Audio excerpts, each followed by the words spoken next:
Kaju 2, and those are all the scores. That's nothing inside. That's incredible. Just as you pointed out. I'm going to point out Lafayette. I can't read all their totals, but 1, 2, 3, 4, 5, 6, 7, 8 guys have scored. Yep, they balance it around. And that's not all the guys that have played so far. So here we are on the outside of this zone again. We're not getting any penetration into the gaps. Here's Chris Vann, near wing. Top Jeremy Good. He'll try to drive. Gets 1 foot inside the arc. Now back out Vann. Vann will go inside. Now back over to Jeremy Good. Back inside Chris Vann. Vann doubled, got fouled. Couldn't hit the layup. Well, good dribble penetration from the left side. That was a little two-man game. Yeah, Vann, they were across court. Yeah, Vann kicked it over, drove baseline, kicked it over in the corner to Jeremy, and Jeremy penetrating, kicked it to Chris Vann, who got fouled. Now, this could cut it to 15 here, and every little bit helps. 3:08 to play, 36-19. I mean, 15 is nothing to come back from. Here is Chris Vann from the free throw line, and a shot up and good. And Chris's numbers, 65% on the season. It was pretty weak early, but he's found his touch from the free throw line recently. 36-20 right now. Lafayette so far, they're running the floor. We've seen that. 11 players have seen time for them at this point, and that's not their entire roster. Vann hits the second. It shows they're going to be running. See if we can get this thing to 10 at halftime. 36-21. Andrew Brown back in the game. He's the guy who's lighting it up from 3, has 16 points. Up top, here's Betley. Now Brown. Back to Betley. They'll rotate it over in front of the Mount bench. Bruner goes inside to Schmidt. Schmidt tries to get the pass through the paint. It was stopped by Sam. Schmidt picks it right back up. Bruner's little pop, not there. Sam pulls it right back down. Good, Mount showed some energy in that possession. Kaju down the floor, pull-up jumper short. Where is Schmidt comes in with a rebound. Where's a rebounder? I mean, where is the guys inside going for the ball? They're nowhere. Sam's still something wrong with him and his face. I don't know if Schmidt caught him with an elbow or what. Tries to go inside. Byler stopped it a second. Little tap pass. Bang, bang, and Schmidt gets fouled. Well, Byler gets the ball deflected. He deflects the ball, and he tries to go too fast and squeezes the air out of the ball and can't even pick it up. All he's got to do is pick it up. Man, that was a big possession, too. That would have gotten Mount an opportunity to get it down to 13. Well, foul called on Gene Kaju. I mean, this looks like the rebounding problems Mount had earlier in the year. They can now rebound at 15-7, which doesn't sound like it's too bad, but hey, this Lafayette team is shooting over 50%, so there are not very many rebounds on that end of the court. Schmidt hits on the free throw line. Foul on Kaju is his second. 18 fouls for the Mount, 9 for Lafayette. Well, Lafayette doesn't go to the foul line a lot because they shoot so many threes. And Schmidt's second, also there. Schmidt's got 6. It's 38-21. I don't know why we schedule this team. Every time we play them, they execute like it's taken right out of a textbook. Here is another new member for Lafayette in the game, Merrick Colton, a 6'10 center. And as Byler goes inside, he got doubled. Wow. Couldn't get up the appropriate shot. I mean, Byler is not able to do anything constructive in the game. The long layoff is really hurting him. Quickly down the floor. Here's Wheeler. Over to Gruner. Still working outside the arc. Goes to drive inside, kick back out. Detmer. Detmer can't find a lane, and so he'll find Brown cutting inside. And now get called for the travel. Mount D, the last 2 or 3 possessions, been very good. Created a couple turnovers. 38-21, down 17. Minute 43 to play here in the first half. Roy will have a chance to talk to Michael Cuse. Yeah, great guy. One of my favorite players here ever at Mount St. Mary's. He's hanging out right behind us, and he's agonizing right now as Mitchell drives inside, has it taken away. Drives in, falls down. Gruner, Brown, they go inside. Colton, and he gets fouled, couldn't hit. Slow getting back down the floor in transition. So that means Colton will go to the line. So I think that was on Chris Vann. That'll be number 2 on him. Well, I think this stretch is catching up with Mount St. Mary's now. Some long road trips at Central. Snow on the way up. The main trip was tough. Played their hearts out against Winthrop, and I think the emotional tank is empty right here, right now. Colton hits that one with no effort from the free throw line.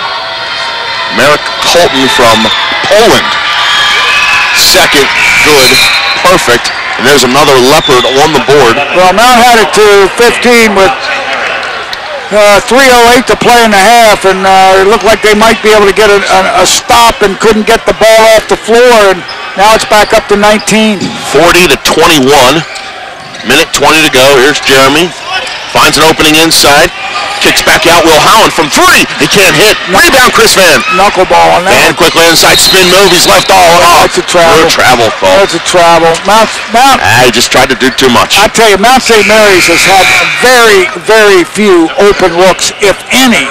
It is a struggle to get a shot off. They haven't played against this kind of defense all year. That's right. Lafayette's defense has done a job. Oh, they have done a tremendous job. Just the matchup zone, but, it's very difficult to get an open shot. Here's Gruner, Detmer. It goes inside. Wheeler passes up the jumper. Now back out to Gruner. Under a minute to play. 20 seconds still on the shot clock. Brown will just hit it from three, and he hit it again. Guy's automatic, isn't he? Near wing three. Wow. You're right. He is automatic. It was one dribble, and he just popped it. Yep, he's a very efficient player. 19 points for Andrew Brown. And he's had plenty of time on the bench. Yeah. Will Holland. See, here we are. We're playing 35 feet from the basket. Goes to Marcus Mitchell at the free throw line. Goes far side, Byler. Byler from three, and Kelly Byler hit. Yep, he's good at that. He can hit the three occasionally. That's a big basket there going into halftime if we can get a stop. 43-24. Last possession opportunity. No, Gruner just takes the three. It's long. Rebound. Mitchell slaps it to good. Good one-on-one. Gruner just hounding him on the way down. He fouls him. Well, he can't catch the road runner. Jeremy Good is off and running there and leans into the defender again to draw the foul. So he does. Well, you're looking for any positive you can get now. Make both these free throws and go in 17 down. 17's not too much to come back from. 21 has been the largest lead. Just look at the scoring column, and boy, that just says enough about what's going on so far. Well, Mount has no inside game at all because they can't get the ball inside. I mean, they're playing three guys inside, and they're not giving them any passing angles to get the ball to the post, and that's the reason why the big guys aren't getting the ball. It's very tough to get the ball inside, and unless you can hit some threes consistently, you're not going to open it up inside. Another substitution. Lafayette just keeps running them in and out. 12.3 to go. Jeremy hit the first, missed the second. Bentley pulls down the rebound. Track meet is on. Brown down the floor, calls timeout. See, we didn't challenge for that rebound at all. We're done physically, it looks like. Next to Milan Brown, actually.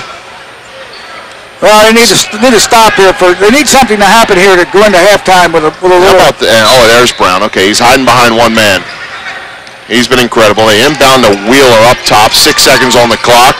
Now Brown not free, but they go inside to Schmidt. Can't hit the jumper. Put back right there by Bentley as the horn sounds, and they go into the half. This lead getting any higher than 20. Second half underway. Lafayette possession. Once they had the arrow, and Andrew Brown quickly down. Now Andrew around the screen, just passed back out to Gruner. I thought he was going to take the three. They go inside Bentley on the low post, dribbles into the paint. His pass to Schmidt off his hands. Vann picks it up, ran down the floor. And now they'll get themselves set up. And Bentley comes right on top of Sam Matupum. Now Sam offers back to Good, over to Vann. Vann top of the arc. Holland from the far wing, out of Mitchell. Marcus kick back to Will. Will from the far side, hits the three. Will Holland on the board. 45-28. Big shot. And now spill is Jeremy Good inside. Brown goes right through to Schmidt. Schmidt all alone. Mitchell has to foul him. I was writing down something. I don't know whether it's Jeremy Good got hit on a screen. I think it was a screen. Coach Brown over there hollering for a moving screen. And even as Brown got through it, boy, he hit mid-court, found his man just hanging out down low, and that was Schmidt. And he's going to the line. Well, this team is averaging 16 assists a game. As a matter of fact, 70% of their field goals are coming off of assists. That is an unbelievable ratio. This is a very cerebral basketball team. All right, the first for Schmidt, good. Second, good. He's got 8. 47-28.